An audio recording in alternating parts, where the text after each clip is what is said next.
नमस्कार, मी अमोल जोशी. 0 आवरमध्ये तुम्हा सगळ्यांचं स्वागत. राज्य विधिमंडळाच्या पावसाळी अधिवेशनादरम्यान माणिकराव कोकाटे यांच्यावर भर विधानसभेमध्ये मोबाईल ॲपवर रमी खेळल्याचा आरोप झाला. त्या आरोपावरून विरोधकांनी सभागृहामध्ये आणि सभागृहाच्या बाहेर सुद्धा गदारोळ घातला. त्यामुळे माणिकराव कोकाटेंची राज्य मंत्रिमंडळातून हकालपट्टी होते की काय असा प्रश्न निर्माण झाला होता. पण सभागृहाचं पावित्र्य भंग करण्याचा मोठा आरोप होऊन सुद्धा माणिकराव कोकाटेंची कॅबिनेट मंत्रिपदाची खुर्ची वाचलेली आहे. मुख्यमंत्री देवेंद्र फडणवीस आणि उपमुख्यमंत्री अजित पवारांनी कोकाटेंना चक्क अभय दिलंय असं म्हटलं तरी सुद्धा वावगं ठरणार नाही. त्यासाठी राज्य मंत्रिमंडळामध्ये माणिकराव कोकाटे आणि दत्ता भरणे यांच्याकडच्या खात्यांची निव्वळ अदलाबदल करण्यात आली आहे. माणिकरावांकडून राज्याचं कृषी खातं काढून घेऊन ती जबाबदारी दत्ता भरणे यांच्या खांद्यावर सोपवण्यात आलेली आहे. तर त्याचवेळी दत्ता भरणे यांच्याकडच्या क्रीडा खात्याचा भार आता माणिकराव कोकाटे यांच्या खांद्यावर सोपवण्यात आला आहे. तर मंडळी, राज्याच्या मंत्रिमंडळात झालेल्या खातेपालटानं सर्वसामान्य नागरिकांच्या मनात सुद्धा अनेक प्रश्न निर्माण झालेले आहेत. आणि त्यातला महत्त्वाचा प्रश्न म्हणजे राज्य मंत्रिमंडळाच्या खात्यांची अदलाबदल हे माणिकराव कोकाटेंचं डिमोशन मानायचं की राज्याच्या क्रीडा खात्याचं. कारण आधी दत्ता भरणेंना क्रीडा खातं नको होतं, त्यावेळी अजित पवारांनी त्यांना बळे त्या खात्याची जबाबदारी दिली. त्यावेळी दत्ता भरणेंनी कितीतरी दिवस क्रीडा खात्याचा कारभार हातीच घेतला नव्हता आणि आपली नाराजी दाखवून दिली होती. आणि आता वादग्रस्त माणिकराव कोकाटेंना शिक्षा द्यायची म्हणून त्यांच्यावर क्रीडा खात्याचा भार सोपवण्यात आला. त्या पार्श्वभूमीवर एका वादग्रस्त मंत्र्याकडून कृषी खात्याचा भार काढून घेऊन त्यांच्यावर क्रीडा खात्याचा भार सोपवण्यात येतो. त्याला माणिकराव कोकाटेंचं डिमोशन मानायचं की क्रीडा खात्याचं डिमोशन म्हणायचं असा महत्त्वाचा प्रश्न निर्माण झाला आहे. आणि याच संदर्भात आजचा प्रश्न आहे. आपण बघूया पोल सेंटरला आजचा आपला प्रश्न. हा आहे आपला आजचा प्रश्न. माणिकराव कोकाटेंचं कृषी खातं बदलल्यामुळे वाद शांत होईल का? होय आणि नाही असे 2 पर्याय आहेत. तुम्ही तुमची मतं या 2 पर्यायांपैकी निवडू शकता. तर माणिकराव कोकाटे, मुख्यमंत्री देवेंद्र फडणवीस आणि उपमुख्यमंत्री एकनाथ शिंदे यांनी या सगळ्यावर काय प्रतिक्रिया दिल्यात पाहूया. अजितदादा पवार आणि आमचे दुसरे उपमुख्यमंत्री एकनाथराव शिंदे आम्ही सगळ्यांनी चर्चा केली आणि चर्चेअंती हा निर्णय घेतलेला आहे. आणि म्हणून त्यांचं खातं हे बदललेलं आहे. त्यांना दुसरं खातं दिलं आहे आणि कृषी खातं हे मामा भरणेंना देण्यात आले. राज्याचे मुख्यमंत्री माननीय नामदार देवेंद्रजी फडणवीस, राज्याचे उपमुख्यमंत्री माननीय नामदार एकनाथजी शिंदे साहेब आणि माझे नेते आणि राष्ट्रवादी काँग्रेस पक्षाचे राष्ट्रीय अध्यक्ष, राज्याचे उपमुख्यमंत्री, वित्त आणि नियोजन मंत्री माननीय नामदार अजितदादा पवार साहेब यांनी जो निर्णय घेतला तो निर्णय मला मान्य आहे आणि त्या निर्णयाप्रमाणे माझी वाटचाल पुढे सुरू राहणार आहे. तर दुसरीकडे उपमुख्यमंत्री अजित पवारांनी राष्ट्रवादीच्या कार्यकर्त्यांना कानपिचक्या दिल्यात. चौफुल्यावर तडफडू नका, गोळीबार करू नका अशा शब्दामध्ये आमदार शंकर मांडेकरांसमोरच अजित पवारांनी खडसावलंय. दौंडमधल्या कला केंद्रामध्ये शंकर गाडेकरांचा भाऊ बाळासाहेब मांडेकरनं गोळीबार केला होता. राष्ट्रवादी काँग्रेस पक्षाचे आज काही पदाधिकारी झालेले आहेत, काही सहकारी झालेले आहेत. त्याच्यामध्ये तुमच्याकडनं कधी कुठली चूक होऊन देऊ नका. कुठं चौफुल्याला तरफडू नका. तिथं जाऊन कुठं टाक ढगात गोळी मारू नका. त्याच्यात बदनामी जो मारेल त्याची पण होईल आणि ज्या पक्षाचा तो आहे त्याची पण होईल. काय आमचा दोष आहे? आम्ही सांगतो गोळ्या झाडा, हे नाही ना चालणार. तर सत्ताधाऱ्यांची ही प्रतिक्रिया होती. विरोधक काय म्हणतात बघूया. विधान परिषदेतल्या विरोधी पक्षनेते अंबादास दानवे यांनी माणिकराव कोकाटेंना राज्य सरकारनं अभय दिलंय असा मुद्दा मांडून ही बेशरमपणाची हद्द झाली अशी तिखट प्रतिक्रिया दिली आहे. या प्रकरणामध्ये आपण लवकरच राष्ट्रपतींकडे तक्रार करणार असल्याचं देखील त्यांनी म्हटलंय. राज्य मंत्रिमंडळातलं प्रत्येक खातं महत्त्वाचं असतं, त्यामुळे क्रीडा खात्याचं अवमूल्यन करणार नाही असंही त्यांनी स्पष्ट केलं आहे. पण माणिकराव कोकाटेंच्या क्रीडा मंत्रिपदाच्या कारकिर्दीमध्ये रमी खेळाच्या जागतिक स्पर्धा खेळवण्यात येतील अशी उपहासात्मक टीकाही त्यांनी केली. आता मला असं वाटतं स्पोर्ट्स विभागामध्ये आता रम्मीच्या स्पर्धा लवकरच सुरू होतील आता. आणि रम्मीला काही फार उन्हाळा, पावसाळा, हिवाळा या गोष्टीची गरज पडणार नाही असं दिसतंय. पण तो ओव्हरऑल एक शब्द वापरणं योग्य अयोग्य मला माहिती नाही, पण बेशरमपणाची हद्द ही सगळी सरकारची, असाच शब्द याला वापरायला मला काहीच हरकत वाटत नाही. कारण जो मंत्री विधिमंडळात रम्मी खेळतो आणि त्याला संरक्षण सरकार देतं, खातं बदलतं. खातं बदलणं म्हणजे काय कारवाई थोडी आहे. या राज्यातले सगळे खाते समान ताकदीचे असतात. ज्याचं काम करणाऱ्याच्यावर ते अवलंबून असतं. त्यामुळे काही क्रीडा खाते कमी आहे असं मी समजणार नाही, का त्याचं अवमूल्यन करू कोणी करू नये असंही माझं मत आहे.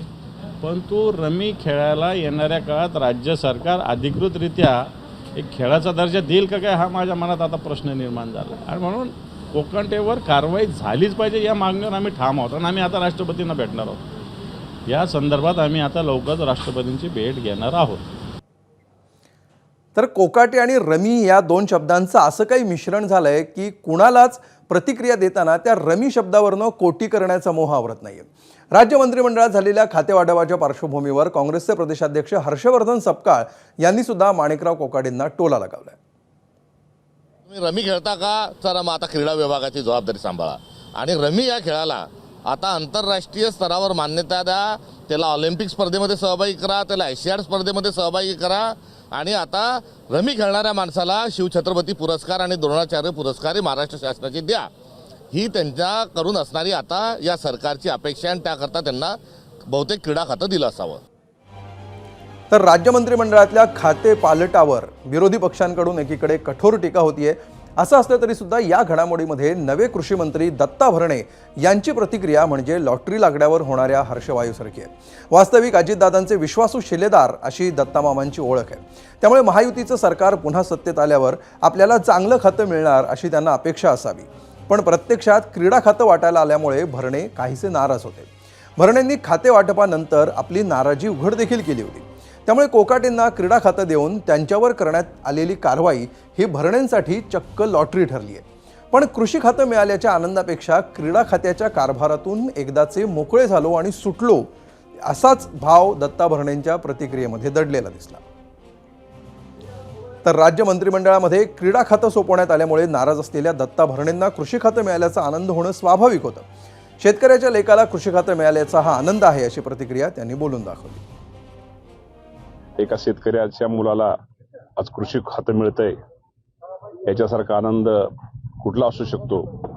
आणि निश्चित प्रकारे या माध्यमातून, या कृषी खात्याच्या माध्यमातून या राज्यातील शेतकऱ्यांना न्याय कसा मिळेल, या शेतकऱ्यांच्या शेतामध्ये नाविन्यपूर्ण शेतीचे उपक्रम कसे राबवता येईल, यावर माझा भविष्यामध्ये भर राहणार आहे. तर याच विषयावर प्रेक्षकांनी काय प्रतिक्रिया दिलेल्या आहेत वेगवेगळ्या माध्यमातून ते आपण बघूया. आणि त्यासाठी जाऊया मीडिया सेंटरला. बघा, अजिबात नाही, उलट राजकीय पाठराखण करून पांघरून घालण्यासाठी केविलवाणी धडपड सुरू आहे अशी प्रतिक्रिया शंतनू व्ही गौतम यांनी दिली आहे. एक्सवरून आलेली ही प्रतिक्रिया आहे. पुढची प्रतिक्रिया देखील एक्सवरून आलेली आहे. गोपाळ दंडगव्हाळे यांची. फक्त खातं बदलून वाद शांत होतील असं समजणं म्हणजे उन्हात चांदण्याची स्वप्न पाहण्यासारखं असं ते म्हणतात. त्यानंतर यूट्यूबवर आलेली प्रतिक्रिया आहे कृष्णात कांबळे यांची. रमी खेळणारा क्रीडा मंत्री असेल तर ऑलिम्पिकमध्ये सुवर्ण पदक कसं मिळेल विचारही करायला नको असं त्यांनी म्हटलंय. तर यूट्यूबवर सोपान सपकाळ असं म्हणतात की त्यांना खेळाचा चांगला अनुभव आहे. अगदी योग्य खातं मिळालंय, फक्त त्यांनी रमी खेळ सर्व शाळा महाविद्यालयामध्ये सक्तीचा करू नये म्हणजे झालं.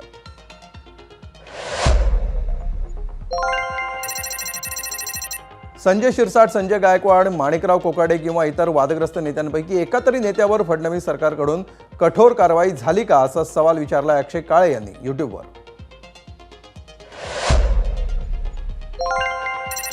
तर फेसबुकवर भूपेन खोब्रागडे यांनी याची प्रतिक्रिया दिली आहे की फडणवीस सरकारनं रमी खेळाला राज्यस्तरीय खेळ म्हणून मान्यता दिली तर नवल वाटायला नको.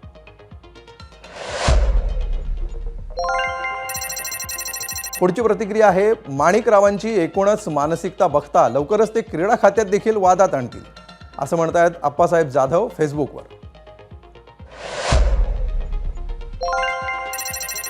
तर इन्स्टावर आलेली प्रतिक्रिया बघा. नक्कीच वाद शांत होईल असं गीतांजली पेंटर यांना वाटतंय.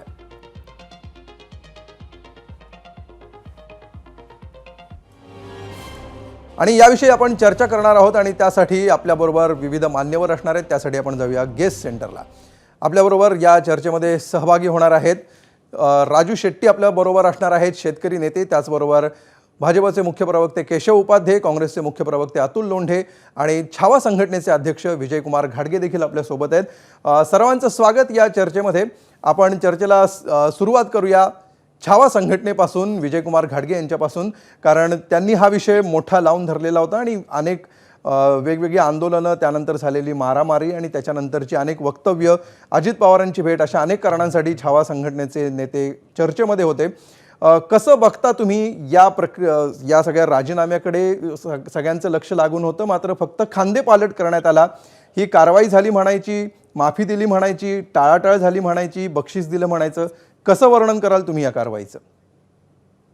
नाही, ह्याला बक्षीस म्हणलं पाहिजे, कारण राज्याचे कृषी मंत्री असताना ते सभागृहामध्ये रम्मी खेळतायत. त्यांना खेळाचा अनुभव जास्त आहे असं समजून राज्याच्या प्रमुख लोकांनी त्यांना क्रीडा खातं दिलं असं आज आमच्यासारख्या कार्यकर्त्यांना वाटतंय. अतिशय असंवेदनशील व्यक्ती, चुकीच्या पद्धतीने शेतकऱ्यांच्या बाबतीत वक्तव्य करणारा व्यक्ती, आमच्या शेतकरी बापाला भिकारी समजणारा व्यक्ती, असा एवढा चुकीचा व्यक्ती तुम्ही मंत्रिपदावर ठेवताच कसं? आणि त्याला बक्षीस म्हणून क्रीडा खातं दिलं जातं. राज्याच्या जनतेची, राज्यातल्या शेतकऱ्यांची सगळीकडून मागणी होती की मंत्रिपदावरून हाकला, परंतु तुम्ही त्याला खाते बदल करून काय साध्य केलंय? अशा चुकीच्या लोकांना किती दिवस सांभाळायचंय हा प्रश्न घाडगेजी तुम्हाला इथे थांबवून विचारतो की अजित पवारांची तुमची भेट झालेली होती आणि त्यानंतर तुमची चर्चा देखील झालेली होती. त्यावेळी तुम्हाला काय नेमकं सांगण्यात आलेलं होतं आणि आज नेमकं काय घडतंय? नाही, अजितदादांनी मंगळवारचा वेळ आम्हाला मागितलेला होता. मंगळवारपर्यंत मी मुख्यमंत्र्यांसोबत चर्चा करेन आणि कृषी मंत्री कोकाटेंशीही बोलेन आणि योग्य तो निर्णय घेईन, अशा पद्धतीचं त्यावेळेस आम्हाला आश्वस्त केलं होतं. मी म्हणलं, योग्य तो निर्णय कोणता दादा? तुम्ही त्यांना मंत्रिपदावरून काढलं पाहिजे, मंत्रिपदावर ठेवू नका. राज्यामध्ये संतापाची लाट तयार झालेली आहे, शेतकऱ्यामध्ये प्रचंड संताप आहे. तुम्ही त्यांना मंत्रिपदावर ठेवू नका, त्यांचा राजीनामा घ्या. आणि त्यानंतर आम्ही सांगितलं होतं की बाबा, तुम्ही चुकीचा व्यक्ती न ठेवता अतिशय असंवेदनशील व्यक्ती तुम्ही त्या ठिकाणी पदावर ठेवता. दादांनी एका शब्दात सांगितलं की मी शब्दाचा पक्का आहे.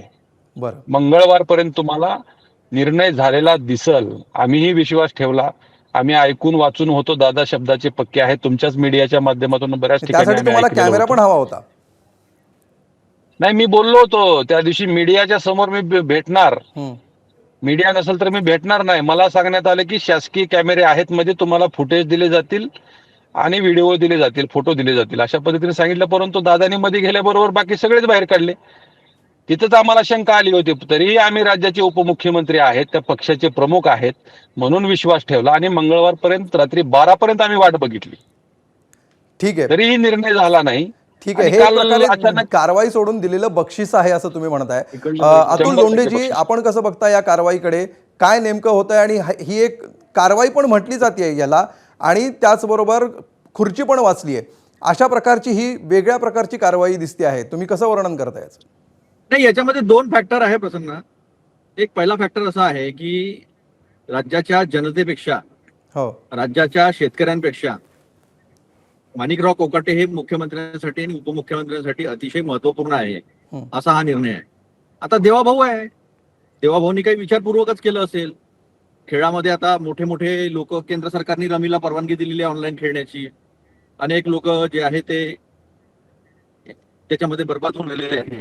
राज्य सरकारने दिली तर काय आहे, भाजपची ती पॉलिसी आहे, धोरणात्मक निर्णय आहे भाजपचा तो, आणि त्यांनी तो घेतला. आता खेळामध्ये जे आहे ते सांगतील खेळो, जमके रमी खेळो, अशा पद्धतीचा हा निर्णय आहे. किती संवेदनशील सरकार आहे हे, आणि कशा पद्धतीनं यांना महाराष्ट्र चालवायचा आहे हे याच्यातून स्पष्टपणे दिसतं. त्यामुळे हा जो निर्णय झालेला आहे, हा निर्णयामध्ये कोकाटेंना वाचवण्यात आलेला आहे आणि शेतकरी आणि महाराष्ट्राच्या जनतेपेक्षा कोकाटे महत्वाचे आहे, मंत्रिमंडळ महत्वाचं आहे. या सगळ्या गोष्टी ज्या आहे याचा संदेश जो आहे गेलेला स्पष्ट.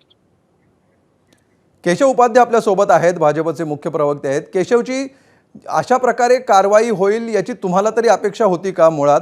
आणि मुळात याला कारवाई म्हणावं का? तुम्हाला काय वाटतंय की क्रीडा खातं देणं हे एक पनिशमेंट पोस्टिंग आहे का, अशी पण चर्चा सुरू झालेली आहे आणि मुळात याला कारवाई म्हणायचं का?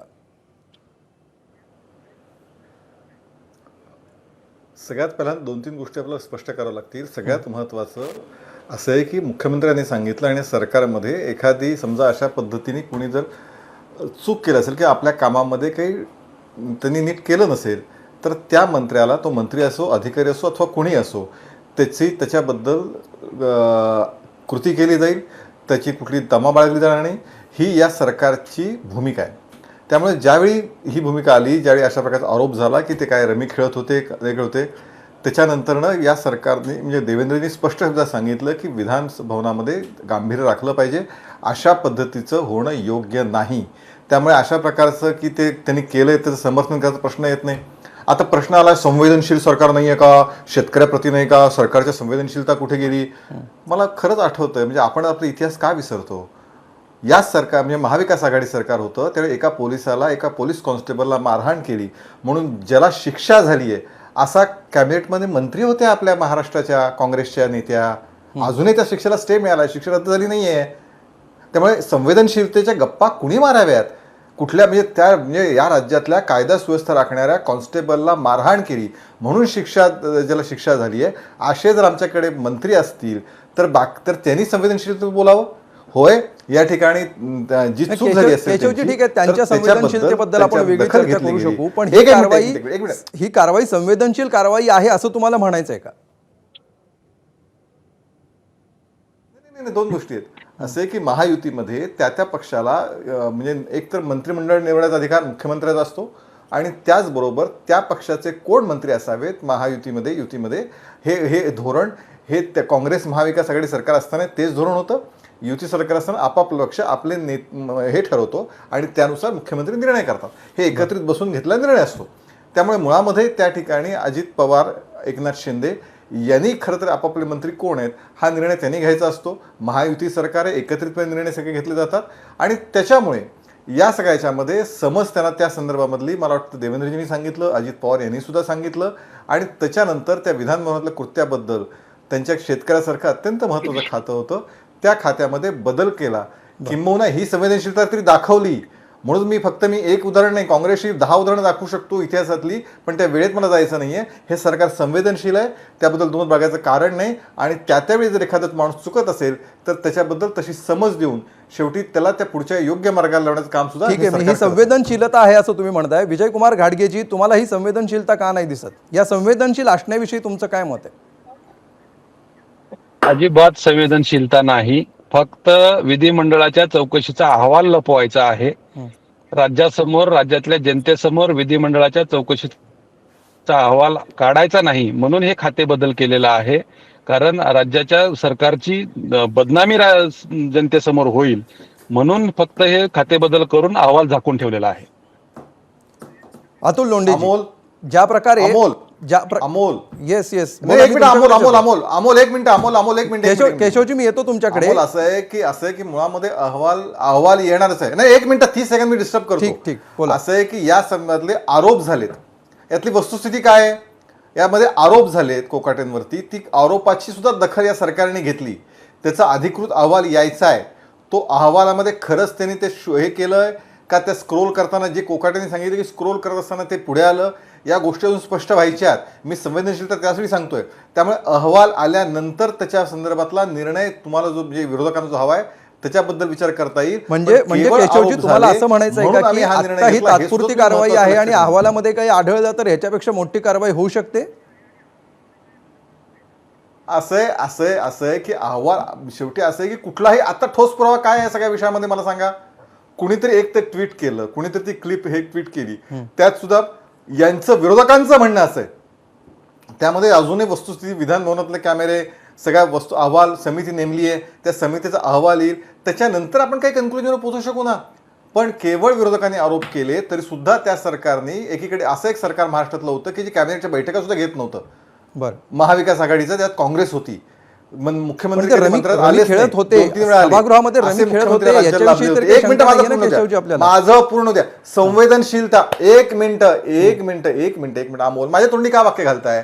मी असं म्हणालो, संवेदनशील असं सरकार महाराष्ट्रात होतं की जे महाराष्ट्राचे मुख्यमंत्री मंत्रालयात 2-3 वेळा आलेच नाहीत, उद्धव ठाकरे. असं संवेदनशील सरकार ज्यात काँग्रेस होतं. कॅबिनेट बैठक किती झाल्या? कधी झालं नाही. राज्याच्या हिताचे निर्णय करणाऱ्या कॅबिनेट आणि राज्याच्या हिताचे अनेक निर्णय विधिमंडळामध्ये झाले. ही वस्तुस्थिती हे लक्षात घेतलं पाहिजे. आणि केवळ म्हणजे रमी अजून ते स्पष्ट झालंय कुठे रमी खेळतात की नाही.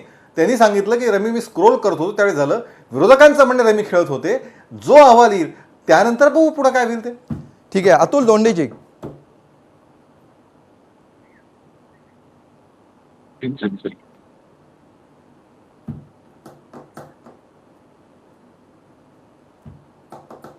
अतुल लोंढे, कदाचित आपला माईक म्यूट आहे, आपला आवाज पोहोचत नाहीये. हा प्रश्न विचारा, कोणी प्रश्न सांगा. बोला. अतुल लोंढेजी, तुम्हाला जर मागचा उत्तर ऐकू आलं असेल तर संवेदनशीलता या सरकारकडे आहे असा मुद्दा भाजपचे प्रवक्ते मांडतायत. अजून अहवाल आलेला नाहीये, त्याच्या अगोदरच ही कारवाई झालेली आहे, खांदेपालट झालेला आहे. याला कारवाई म्हणायची की नाही हा वेगळा वादाचा विषय आहे. आणि अशा पार्श्वभूमीवर तुमच्या काळामध्ये एवढी सुद्धा संवेदनशीलता दाखवली जात नव्हती जी आता आम्ही दाखवली असं भाजपचे प्रवक्ते दावा करतायत. यावर तुमची प्रतिक्रिया? भाजपचा मूळ स्वभावच खोटे बोलणे आहे. सगळ्या झूम मिटिंग, कोविड असल्यामुळे झूम मिटिंग होत होत्या, कोविडचे प्रोटोकॉल होते, मंत्रालयामध्ये अनेक लोक कोविड बाधित झाले, त्यामुळे बऱ्याच मिटिंग, एकही मिटिंग झाली नाही असं झालेलं नाही आहे. पण खोटं बोल, रेटून बोल भाजपचा पहिल्यापासून स्वभाव राहिलाय. संवेदनशीलता किती आहे बघा. ठीक आहे अतुल लोंढेजी, पुन्हा थोड्या वेळाने तुम्हाला पुन्हा एकदा मी येतो तुमच्याकडे. सध्या तुमचा आवाज नीट पोहोचत नाहीये. घाटगेजी, संवेदनशीलतेचा मुद्दा आहे, पुरावा काय आहे? केवळ विरोधकांचे आरोप आणि काही फुटेज, ह्याच्या व्यतिरिक्त पुरावा काय आहे ज्याच्यासाठी कारवाई करावी असा सवाल ते उपस्थित करतायत. अहवाल येऊ दे ना, एवढी घाई काय आहे? एक लक्षात घ्या, 18 ते 22 मिनिटाचा व्हिडिओ आहे. हे माध्यमांच्या माध्यमातून आम्हाला माहिती मिळालेली आहे. अहवाल का बाहेर निघत नाही, चौकशी पूर्ण का होत नाही, एवढं राज्य पेटलेलं असताना, राज्यातून एवढी प्रचंड शेतकऱ्यांकडून मागणी होत असताना कशामुळे अहवाल येत नाही लवकर, अशी आमची मागणी आहे. बरं, ह्या रम्मीचा विषय बाजूला ठेवा 1 मिनिटासाठी, परंतु शेतकऱ्यांच्या बाबतीत जे अवमानकारक वक्तव्य आहेत, ओसाडगावची पाटील की कृषी खात्याला बोलणं, शेतकऱ्यांना भिकारी म्हणणं, राज्य सरकारला भिकारी म्हणणं, त्याच्यानंतर शेतकरी कर्ज घेतात, मुलाबाळांचे लग्न थाटात करतात, पुन्हा कर्जमाफीची मागणी करतात, हे कशासाठी? एवढी हीन वागणूक आमच्या शेतकऱ्यांना कशासाठी? यांची मालिका सुरूच आहे ना चुकीच्या वक्तव्यांची. रम्मीचा विषय 2 अधिवेशनाच्या 1 दिवस अगोदर आला, तिथं संपायच्या अगोदर रम्मीचा विषय आला, राज्यामध्ये तीव्रता वाढली, शेतकऱ्यामध्ये संताप निर्माण झाला. म्हणजे तुम्ही म्हणताय ते सगळं खरं, सरकारची बाजू सगळी खरी आणि शेतकरी महाराष्ट्राला रस्त्यावर उतरलाय, तुमच्या विरोधामध्ये आवाज उठवतोय. राज्यातली जनता मूर्ख आहे का? तुम्ही 2-4 लोक समोर बसून काही निर्णय घ्याल, सगळं तुम्ही ठरवायचं. अहवाल चुकीचा आला तर मग ठेवायचं. आता तुम्ही सांगितलं पाहिजे, अहवाल जर आला तर कोकाट्यांना कुठल्याच मंत्रिपदावर ठेवलं नाही पाहिजे. पहिल्या दिवसापासूनची मागणी आहे आणि आता पण तीच मागणी आहे आमची. खरंय केशवजी, असं काय या अहवालामधनं तुम्हाला अवेटेड आहे जे आत्तापर्यंत जे काही गोष्टी पुढे आलेल्या आहेत त्या पुरेशा नाही आहेत, आणि अशी काय गोष्ट आहे जी अहवालातून येणार आहे आणि त्यानंतर पुढच्या गोष्टी क्लिअर होणार आहेत? अमोल जोशी, मला एक सांगा, मीडिया ट्रायलवरती निर्णय द्यायचे का हो? मला पहिलं उत्तर द्या प्रश्नाचं. आता ते आमचे कोण अध्यक्ष बसले छावा संघटनेचे, तेही म्हणतात आम्हाला मीडियाच्या माध्यमातून कळलं की 20-22 मिनिटाचा हे आलं. या राज्यामध्ये घटनात्मक काही व्यवस्था आहेत, या राज्यामध्ये काही कायदा सुव्यवस्था, या राज्यामध्ये काही डॉक्टर बाबासाहेब आंबेडकरांनी दिलेल्या काही व्यवस्था नेमून दिलेल्या आहेत. एक मिनिट माझ्या तोंडी वाक्यामध्ये एक मिनिट तुम्ही विचारताय ना असं कुठलं? मी तुम्हाला तेच सांगतोय, एक मिनिट माझं सांगतो. 20-22 मिनिटाचं काय मीडियाच्या माध्यमातून कळालं असं ते म्हणाले. मीडिया ट्रायलवरती निर्णय घेतले जाऊ शकत नाहीत ना. शेवटी असं आहे की मीडिया आपल्या पद्धतीने विषय मांडत असेल, त्यांचं ते स्वातंत्र्य आहे, त्यांना तो अधिकार आहे. पण ज्यावेळी एखादा निर्णय घ्यायची वेळ येते, या देशामध्ये वेगवेगळ्या व्यवस्था अस्तित्वात आहेत, घटनात्मक व्यवस्था अस्तित्वात आहेत. डॉक्टर बाबासाहेब आंबेडकरांनी जी घटना दिली त्यानुसार आलेल्या व्यवस्था अस्तित्वात आहेत आणि त्या व्यवस्थेनुसारच निर्णय होतील आणि त्या व्यवस्थेनुसार निर्णय करावे लागतील, हे आपण लक्षात ठेवलं पाहिजे. त्यामुळे कुणीतरी ट्विट केलं, कुणाला तरी वाटतं आणि कुठल्या मीडियात 20-22 मिनिटाचा व्हिडिओ आलाय म्हणजे तो सत्यच आहे असं गृहीत धरून जर आम्ही मागणी करायला लागलो तर आपण आपली स्वतःची फसवणूक करून घेतो आहोत. आपण डॉक्टर बाबासाहेब आंबेडकरांनी दिलेल्या घटनेवरती विश्वास ठेवत नाही आहोत. विजयकुमार घाडगेंनी ते सांगावं की त्यांचा त्या घटनेवरती. ठीक आहे केशवजी, तुमचा मुद्दा लक्षात आलेला आहे. अधिकृतरित्या येऊ द्या, ऑफिशियल येऊ द्या, माझं पूर्ण सगळं होऊ द्या. नाही माझं पूर्ण होऊ द्या. एक मिनिट, माझं पूर्ण होऊ द्या. लक्षात आलेलं माझं पूर्ण होऊ द्या. तुमच्याकडे येतो. अतुल लोंढेंना काही मुद्दे मांडायचे, एकदम सगळे त्याच्यामध्ये मुद्दे एकामागून एक लागून येतात. वन बाय वन आपण जाऊया. अतुल लोंढेजी, असं आहे की हे सरकार इतकं संवेदनशील आहे की पंचायत राज कमिटीच्या पीएच्या रूम मध्ये ज्या दिवशी मीटिंग आहे त्या दिवशी कोट्यावधी रुपये सापडतात. पण काय ते कुठले तरी असतील भाऊ, आमचं सरकार संवेदनशील आहे, आम्ही करू ना कारवाई, अहवाल येऊ द्या.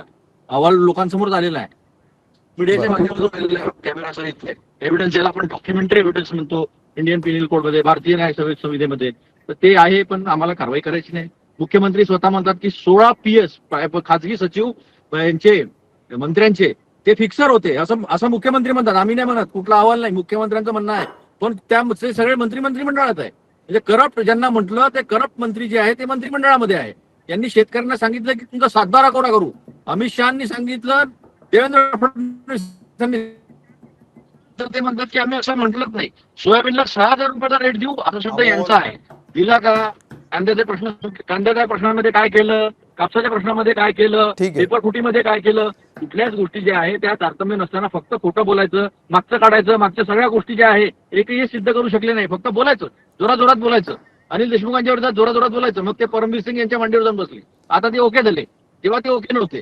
या सगळ्या गोष्टी ज्या या महाराष्ट्राच्या समोर आहे. ठीक आहे, हे सगळे आरोप प्रत्यारोपांची ही यादी संपणारी नाहीये. आपल्याकडे वेळ मर्यादित आहे म्हणून मी पुन्हा एकदा पुराव्यानिशी बोललो. अमोल, मी जे बोललो ते पुराव्यानिशी बोललेलो आहे. याच्यामध्ये मी काहीच आरोप प्रत्यारोप केलेला नाहीये. कुठला पुरावा बोललाय?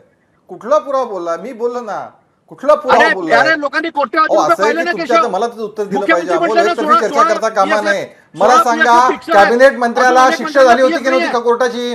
कॉन्स्टेबलला मारहाण केली म्हणून कॅबिनेट मंत्र्याला काँग्रेसच्या नेत्यानं शिक्षा झाली की नाही? मला उत्तर द्या. मी हे पुराव्यानिशी बोलतोय, हे सत्य बोलतोय, तरी ही तुमची संवेदनशीलता होती. दुसरं असं मुख्यमंत्र्यांनी अतुल लोंढे आणि केशव उपाध्येजी, आपण वन बाय वन येऊया. आपली वेळ संपत आलेली आहे. मात्र अशा प्रकारे कुठलाच मुद्दा जनतेला स्पष्टपणे कळणार नाही, प्रेक्षकांपर्यंत पोहोचणार नाही. ठीक आहे, अतुल लोंढेजी, तुमचा मुद्दा लक्षात आलेला आहे. एकही आरोप तुम्हाला खरा करता येत नाही, एकही मुद्दा मांडता येत नाही. मला दोघांनी विनंती अशी करायची आहे, नाहीतर मला कुणाचा तरी माईक बंद करायला सांगावं लागेल पीसीआरला. कृपया लक्ष द्या या ठिकाणी. केशव उपाध्ये आणि अतुल लोंढेजी, तुम्ही दोघंही एक छोटासा ब्रेक घ्या. विजयकुमार घाडगेंकडे आपण जाऊन पुन्हा एकदा मी तुमच्याकडे उत्तरासाठी येणार आहोत. मात्र त्यापूर्वी मी विजयकुमार घाडगेजी, आपण या दोघांची चर्चा ऐकता आहात. काय मेसेज ह्याच्यातून जातोय असं वाटतंय? सरकारला जो द्यायचा मेसेज, मुख्यमंत्र्यांना जो द्यायचा आहे, उपमुख्यमंत्र्यांना जो द्यायचा आहे, तो सगळा सोडून द्या. मात्र सर्वसामान्यांमध्ये याच्यातून काय मेसेज गेलाय असं तुम्हाला वाटतं? नाही, एक लक्षात घ्या, राज्य सरकारकडून जो निर्णय झालाय तो अतिशय चुकीचा झालाय. एवढ्या चुकीच्या गोष्टी करणारा मंत्री तुम्ही सामावून घेताय. बरं, आम्हाला प्रश्न पडलाय, राज्यातल्या जनतेला प्रश्न पडलाय की तुम्हाला चुकीचे लोक का पोसायचे. केशव उपाध्याय सरांनी सांगितलं की या ठिकाणी मीडिया ट्रायलवरती निर्णय होतात का? सर ठीक आहे, मीडिया ट्रायलवरचा कुठला निर्णय आहे, कुठली गोष्ट आहे रम्मीची, ती बाजूला ठेवू एक मिनिटासाठी. परंतु शेतकऱ्यांच्या बाबतीत वारंवार अपमानकारक गोष्टी झाल्या तर तुम्ही त्याच्यावर नाही ऍक्शन घेणार का? फक्त रम्मीचा विषय पुढे तुम्ही बोलताय. माझं एवढंच म्हणणं आहे, चुकीचा व्यक्ती तुम्ही पदावर बसवलेला आहे. चुकीच्या व्यक्तीला त्या ठिकाणी पाठीशी नका घालू. विजयकुमारजी, आता सरकारने जे करायचं ते केलेलं आहे. तुमची पुढची भूमिका काय असणार आहे? ते तुम्ही थांबणार आहात की तुमची पुढची भूमिका काय असणार आहे? नाही, राज्याच्या मुख्यमंत्र्यांना आम्ही भेटणार आहोत. मुख्यमंत्र्यांना आम्ही बोलणार आहोत की बाबा चुकीच्या लोकांना तुम्ही पाठीशी का घालताय, असे लोक तुम्ही का सरकारमध्ये ठेवताय. शेवटी राज्यातल्या जनतेनं प्रश्न विचारला पाहिजे.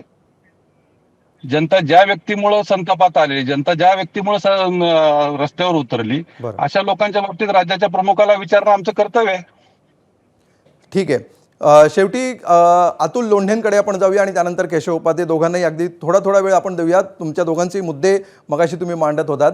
काय मेसेज ह्याच्यातून दिलेला आहे असं तुम्हाला वाटतंय? आणि ह्याच्या मागची जी भूमिका सरकारची आहे त्याच्यामध्ये 3 पक्षचं सरकार असेल, त्याच्यातलं चेक्स अँड बॅलन्सेस ठेवण्याचा हा सगळा प्रकार असू शकतो, त्याच्यातनं मेसेजसुद्धा जनतेपर्यंत पोहोचवायचा आहे आणि त्याच्यातून एक कारवाई केली हा सुद्धा संदेश द्यायचा आहे. ह्या सगळ्याचा बॅलन्स कशा प्रकारे साधला जातो याच्यातून अतुल लोंढेजी तुम्हाला वाटतं?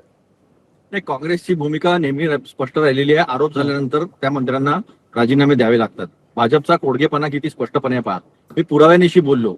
कोट्यावधी रुपये सापडले नाही का पीएच्या? म्हणजे मी अजून स्पेसिफिक प्रश्न विचारतो अतुल लोंढेजी तुम्हाला, की धनंजय मुंडेंचा जर राजीनामा घेतला जाऊ शकतो तर कोकाटेंचा का नाही घेतला जाऊ शकत? काय त्याच्यामध्ये कोकाटेंचा त्यांनी जे केलं त्याची डेप्थ किंवा त्याची इंटेन्सिटी कमी आहे असं तुम्हाला वाटतं, की त्याची गरज सरकारला वाटली नसावी? काय नेमकं झालं असावं?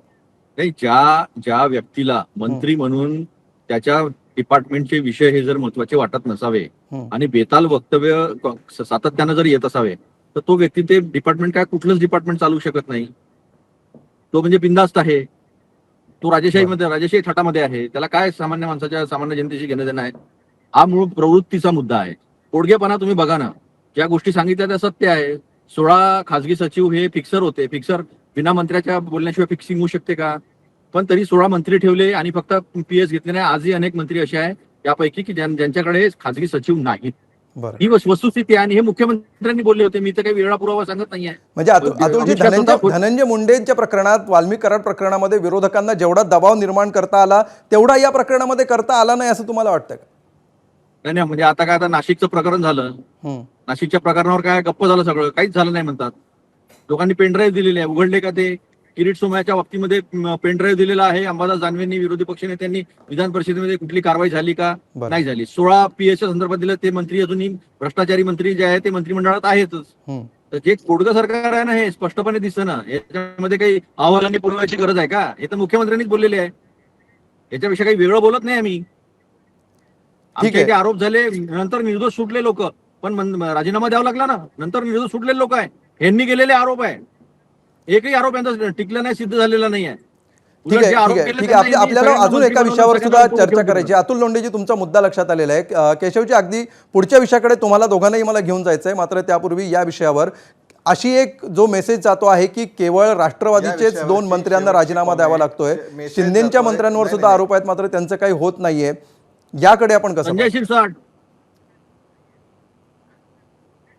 एक मिनिट, आता मी बोलू का? मी अतुलजी एक शब्द बोललो नाही मध्ये. मला केशवजी तुम्हाला शेवटच्या 30 सेकंदात सांगतो. मुळामध्ये लक्षात घेतलं पाहिजे, मगाशी 30 सेकंदात मुळामध्ये असं आहे की एक संवेदनशीलचा मुद्दा असा आहे. मगाशी म्हणजे आम्ही काही नुसते आरोप राजीनामे दिले. कोर्टाने शिक्षा दिल्यानंतरही अमरावतीच्या आमच्या आमदार मावळे सरकारमध्ये मंत्री होत्या. ही वस्तुस्थिती आहे काँग्रेसच्या. त्यामुळे तो मुद्दा याच्यामध्ये आहे. दुसरा मुद्दा असा की या ठिकाणी कुणालाही दयामाया किंवा अशा प्रकारचं काही वेगळं स्पेशल ट्रीटमेंटचा विषय नाही. याच प्रकरणामध्ये मुळात अहवालच नाही. अहवाल ज्यावेळी येतो त्याच्यानंतर निर्णय केला जातो. काही माणसं फटकळ असतात, काही माणसं. आता जर राजेपणाचा विषय असेल तर राहुल गांधी किती अनेक वेळा चुकीचं बोलतात. मग राहुल गांधी काय काँग्रेसचे नेते नाही आहेत? त्यामुळे ते काही मुद्दाहून चुकीचं बोलत असतात. 10 उदाहरण राहुल गांधी चुकीचे बोलायचे मी देऊ शकतो, महाराष्ट्रामधले देऊ शकतो, पण त्याचा अर्थ ते चुकीचे आहेत पूर्णपणे काही कळत नाही. असा अर्थ आपण काढायचा. माणसं बोलण्याच्या त्यांनी जर बोलले असतील तर ती माफी पण त्यांनी मागितली आहे. त्यामुळे या विषयातली दखल आपण नक्की घेऊ. केशवजी, तुमचा मुद्दा लक्षात आला आणि आता जो तुम्ही विषय काढलात राहुल गांधी आणि त्यांनी केलेली विधानं, त्याच अनुषंगाने पुढच्या विषयावर आपल्याला चर्चा करायची आहे. या चर्चेमध्ये सहभागी झाल्याबद्दल विजयकुमार घाडगेजी, छावा संघटनेचे अध्यक्ष, तुमचे खूप खूप धन्यवाद. इतर 2 पाहुण्यांसह पुढच्या विषयाच्या चर्चेकडे आपण वळणार आहोत. मात्र त्यापूर्वी तो विषय काय आपण समजून घेऊया. भारताची अर्थव्यवस्था मरणपंथाला टेकलेली आहे. या अमेरिकेचे राष्ट्राध्यक्ष डोनाल्ड ट्रम्प यांच्या वक्तव्यावरून काँग्रेसच्या बड्या नेत्यांमध्ये विसंवाद निर्माण झाला. लोकसभेतील विरोधी पक्षनेते राहुल गांधी यांनी ट्रम्प यांच्या वक्तव्याचं समर्थन केलं. आपली अर्थव्यवस्था मरणासन्न झालेली आहे हे पंतप्रधान मोदी सोडून सर्वांना माहिती आहे असं राहुल गांधींनी म्हटलं. पण त्यांच्याच काँग्रेस पक्षाचे नेते राजीव शुक्ला आणि शशी थरूर यांनी ट्रम्प यांच्या वक्तव्याशी असहमती दर्शवली. भारतीय अर्थव्यवस्था मरण पावलेली नाही आणि ती अजिबात कमकुवत नाही असं राजीव शुक्लांनी म्हटलंय. तर शशी थरूर यांनी ट्रम्प यांची ही घासाघीस अर्थात बार्गेनिंग टॅक्टिक्स आहे असं म्हटलेलं आहे. कार्ती चिदंबरम यांनी ट्रम्प यांनी लादलेल्या करांमुळे आपण घाबरून जायला नको असं म्हणत राहुल गांधींच्या वक्तव्याविरोधातच एक प्रकारे भूमिका घेतलेली आहे. आणि अमेरिकेचे राष्ट्राध्यक्ष डोनाल्ड ट्रम्प यांच्या वक्तव्यावरनं काँग्रेसमध्ये अशा प्रकारचे मतभेद दिसत आहेत. भारताची अर्थव्यवस्था मृतप्रायच असल्याचं राहुल गांधींनी म्हटलंय. भारताची अर्थव्यवस्था मेलेली नाही असं राजीव शुक्लांनी म्हटलंय. आपण बघूया. Everybody knows this. except the Prime Minister and the Finance Minister. Everybody knows that the Indian economy is a dead economy. I'm glad that President Trump has stated a fact. पूरी दुनिया जानती है कि Indian economy is a dead economy और BJP ने economy को खत्म कर दिया है.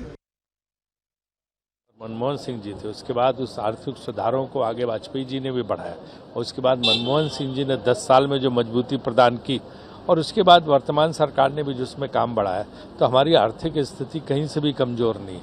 तो इसलिए हम आर्थिक रूप से कोई हमें कहे कि हमें ख़त्म कर देगा, उसकी गलतफहमी है. तो ट्रंप की गलतफहमी जी रहा.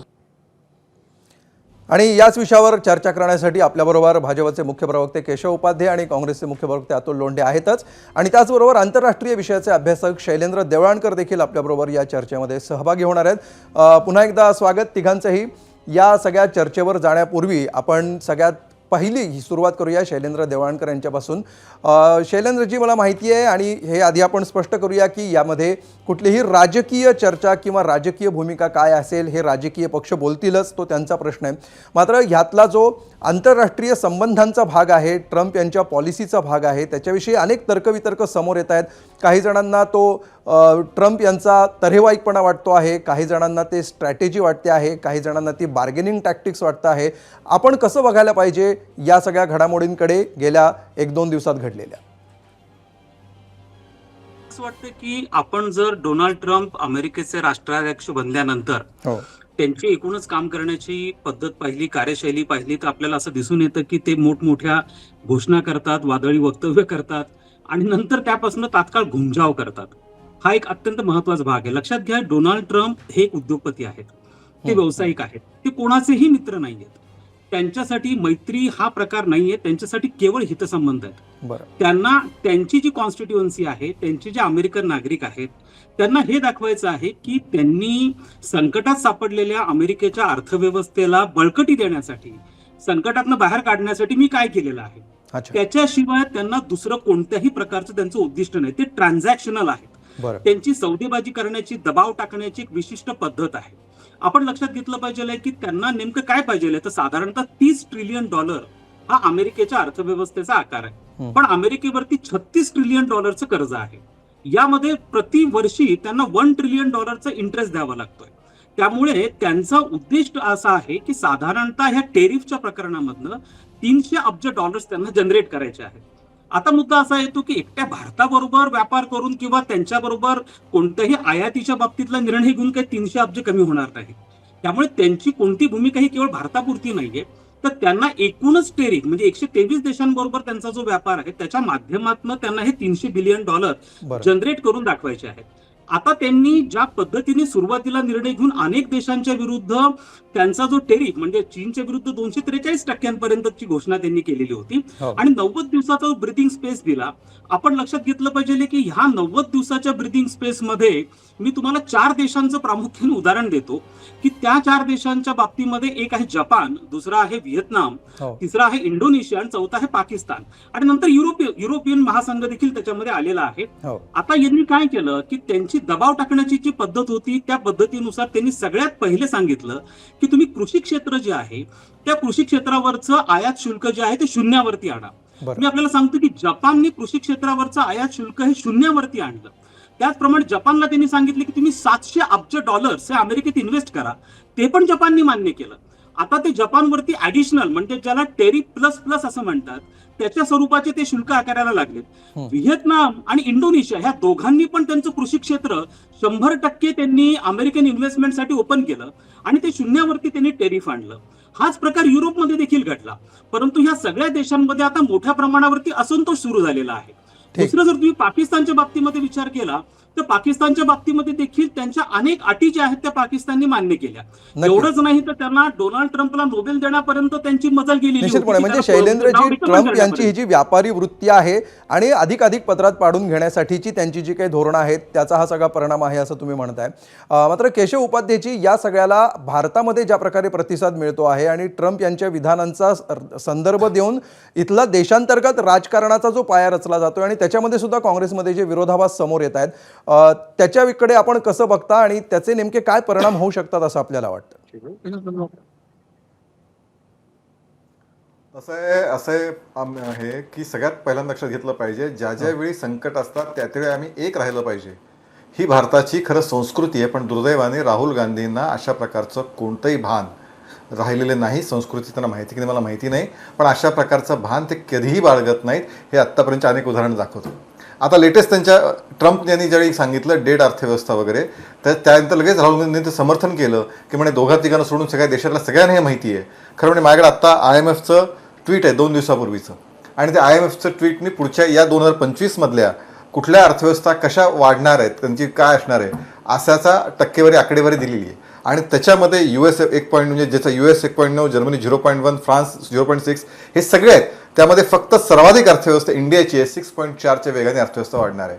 म्हणजे जगातले आर्थिक विषयातले जे विषय आहेत, ज्यांना आर्थिक विषयाला कळतं ते सगळे मान्य करतात की भारताची अत्यंत कठीण परिस्थितीमध्ये सुद्धा ज्यावेळी कोरोना संकट होतं, त्या कोरोना संकट काळानंतर अनेक देशाच्या अर्थव्यवस्था मोडून पडल्या, पण भारताने अत्यंत यशस्वीपणे मार्गक्रमण ठीक आहे. भारताची अर्थव्यवस्थेचा नेमके आकडे काय ते संदर्भासह पण राहुल गांधी एक मिनिट आम्ही अगदी आपल्याकडे वेळ कमी आहे. तुमचा मुद्दा लक्षात आला. ठीक आहे, थोडक्यात पूर्ण. माझा विषय पूर्ण होऊ द्या, मला नाही, मुद्दा नाही पूर्ण होता, मुळात थोडक्यात पूर्ण करतो. पण ज्यावेळी असं कोणी देशाबाहेरचं देशाविरोधात काही बोलतात त्यावेळी राहुल गांधी त्याची श्री ओढतात. पाकिस्तान ज्यावेळी आपण हे केला, सर्जिकल स्ट्राईक केलं, त्यावेळी पाकिस्तान जे म्हणत होतं तेच राहुल गांधी बोलत होते. ज्यावेळी डोकलामचा संघर्ष सुरू होता त्यावेळी चीनच्या राजदूतांना भेटणार हेच राहुल गांधी होते. म्हणजे अनेक उदाहरणं आहेत. बरोबर आहे केशवजी, तुमचा मुद्दा माझ्या लक्षात आलेला आहे. अतुल लोंढे, तुम्ही हसता हे सगळं ऐकताना. नेमकी तीच भाषा. देशांतर्गत राजकारण वेगळं आहे आणि आंतरराष्ट्रीय स्तरावर आपली काय पॉलिसी असावी हा विषय वेगळा असं आपल्याला वाटत नाही का? या टीकेकडे आपण कसं पाहता? असं आहे की हावडी मोदी, अबकी बार ट्रम्प सरकार, हा धंदा मोदींनी केला. याच्यापूर्वी कुठल्याही पंतप्रधानांनी केलेला नाही आहे. पण डोनाल्ड ट्रम्प काय म्हणले, काय झालं नाही, काय नाही हे सोडून द्या. आपण इकॉनॉमिक फंडामेंटल्सवर चर्चा करू. मायक्रो इकॉनॉमिक फंडामेंटल्समध्ये आज आपली परिस्थिती काय आहे, तर आपला डेट टू GDP रेशो हा 85% आलेला आहे. जगामध्ये पेट्रोल, क्रूड ऑइल आपल्याला स्वस्त मिळतं ना, मग रशियाकडून मिळालेलं ऑइल जे आहे ते अंबानी जे आहे ते एक्सपोर्ट करतात. हा त्याच्यावरचा मूळ ऑब्जेक्शन आहे. मग तुम्हाला स्वस्त मिळालेला क्रूड ऑइल ज्याचं किंमत तुम्हाला $50 पर्यंत येते पर बॅरल, मग लोकांना 40 रुपयांनी 42 रुपयांनी पेट्रोल मिळायला पाहिजे, पण ते मिळतं का? नाही मिळत. प्रॉफिट कोणाच्या खिशात जातं, तर मोदींच्या मित्राच्या खिशामध्ये जातं. या देशातले सगळे संसाधनं कोणाच्या खिशात चाललेले आहेत, तर ते अदानीच्या खिशात चाललेले आहे.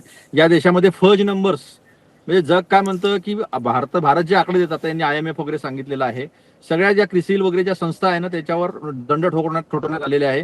कारण की हे मॅनेज्ड आकडे, फर्स्ट नंबर जे फर्स्ट अकाउंटिंग फर्स्ट नंबर जे आहे ते देऊन खोटे आकडे पुढे आणलेले आहेत. बरोबर. अतुलजी, तपशील आपल्याला भरपूर देता येतीलच. फक्त मला मुद्दा एवढा विचारायचा आहे की अर्थव्यवस्था मृतवत, हा प्रश्न आहे अमोल, अर्थव्यवस्था मृतप्राय झालेली आहे असं जे ट्रम्प म्हणतायत, त्यांना राहुल गांधींनी समर्थन देणं आणि काँग्रेसच्या इतर नेत्यांनी त्याच्या विरोधात मतं व्यक्त करणं याविषयी मी विचारतोय. नाही, तुम्हाला मी इकॉनॉमीचं सांगतो. मी इकॉनॉमीवर बोलणारा व्यक्ती आहे. मी अर्थव्यवस्था काय भारताची ती सांगतो मी तुम्हाला. मग अनएम्प्लॉयमेंट काय आहे हे मोठ्या मोठ्या गोष्टी करतात. आज बिहारमध्ये सर्वात जास्त अनएम्प्लॉयमेंट आहे. देशामध्ये सगळीकडे सर्वात जास्त अनएम्प्लॉयमेंट आहे. का आहे तर यांनी 20 लाख पदं खाली ठेवलेले आहे. महाराष्ट्र सरकारचे 3 लाख पदं जे आहे ते अजूनही खाली ठेवण्यात आलेले आहे. 32 लाखापेक्षा जास्त विद्यार्थी जे आहे ते एकट्या पुण्यामध्ये आणि वेगवेगळ्या ठिकाणी अभ्यास करतात आहे.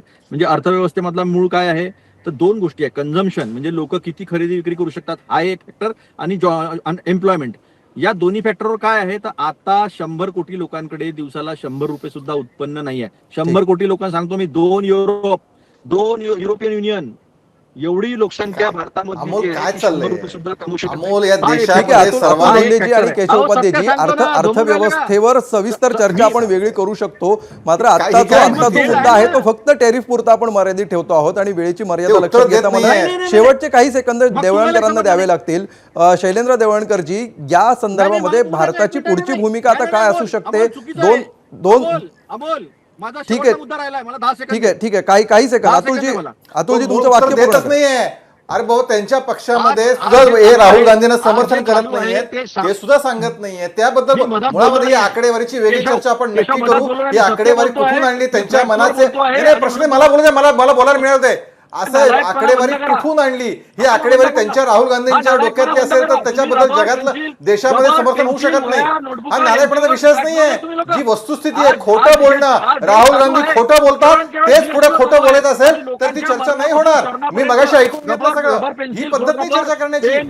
या केशवजी तुमचा मुद्दा लक्षात आलेला आहे, अतुलजी तुमचाही मुद्दा लक्षात आला आहे. आपली वेळेची मर्यादा लक्षात घेता तुम्हाला दोघांनाही मला विनंती करून थांबवावं लागेल. अगदी शेवटचे 30 सेकंद बाकी आहेत. What next? आपली पुढची भूमिका काय असू शकते? What next? अमितजी, प्रश्न माझ्यासाठी आहे का? हो येस शैलेंद्रजी. ओके, हा, मला फक्त माझा पहिला मुद्दा 2च मिनिटांत मी पूर्ण करतो. तर मी तुम्हाला हे सांगितलेलं आहे की जरी ट्रम्प हे आता पाकिस्तानची बाजू उचलत असले तरी पाकिस्तान, जपानसह इतर अनेक देशांनी त्यांची री ओढलेली आहे. प्रामुख्याने लक्षात घेतलं पाहिजे आहे की आपण ऍग्रिकल्चर असेल, MSME असेल, फिशरीज, डेअरी प्रॉडक्ट या संदर्भामध्ये कोणत्याही पद्धतीची कॉम्प्रोमाइज करण्याची भूमिका ही आपली नाहीये. त्यामुळे ते आपल्यावरती दबाव टाकण्याचा प्रयत्न करतात. एक महत्वाचा मुद्दा फक्त मी आपल्याला सांगू इच्छिते, जी कल्पना डोनाल्ड ट्रम्प यांना देखील आहे. डोनाल्ड ट्रम्प आपण हे लक्षात घेतलं पाहिजे आहे की आपला एकूण GDP जो आहे या GDP अतुलजी, आपण राजकीय चर्चा आपण करतोच आहोत, मात्र हे उत्तर राजकीय देत नाहीये, ते टेक्निकल उत्तर देत आहेत. मी अर्थव्यवस्थेवर, शुद्ध अर्थव्यवस्थेवर बोलतोय. मी शुद्ध अर्थव्यवस्थेवर जगाचा ट्रेड हा $33 बिलियन पेक्षा जास्तीचा आहे, $33 ट्रिलियन पेक्षा. आपण त्याच्यामध्ये या सगळ्यावरची चर्चा सुरूच राहील. वेळ आपली संपलेली आहे. सगळ्यांचे मुद्दे साधारण ढोबळ मानाने लक्षात आलेले आहेत. अर्थात हा मोठ्या चर्चेचा विषय आणि सविस्तर चर्चा यावर होत राहील. तूर्त या चर्चेमध्ये वेळ दिल्याबद्दल शैलेंद्र देवणकरजी, अतुल लोंढे आणि केशव उपाध्ये तुम्हा तिघांचेही आभार. प्रेक्षकांना आम्ही जो प्रश्न विचारला होता त्यावर तुम्ही काय कौल दिला हे आपण बघणार आहोत आणि त्यासाठी आपण जाऊया माझा पोल सेंटर. बघा, आजचा आपला प्रश्न होता, माणिकराव कोकाटेंचं कृषी खातं बदलल्यामुळे वाद शांत होईल का? होय आणि नाही असे 2 ऑप्शन होते. यामध्ये होय म्हणतात 29% लोक, तर 71% लोकांना असं वाटतं की नाही, यामुळे वाद शांत होणार नाही. हे जनमत आहे, लोकांचं मत आहे आणि लोकांनी आपल्या भावना व्यक्त केलेल्या आहेत. यानंतर 0 आवरमध्ये आम्ही इथेच थांबतो आहोत. ABP माझा, उघडा डोळे बघा नीट.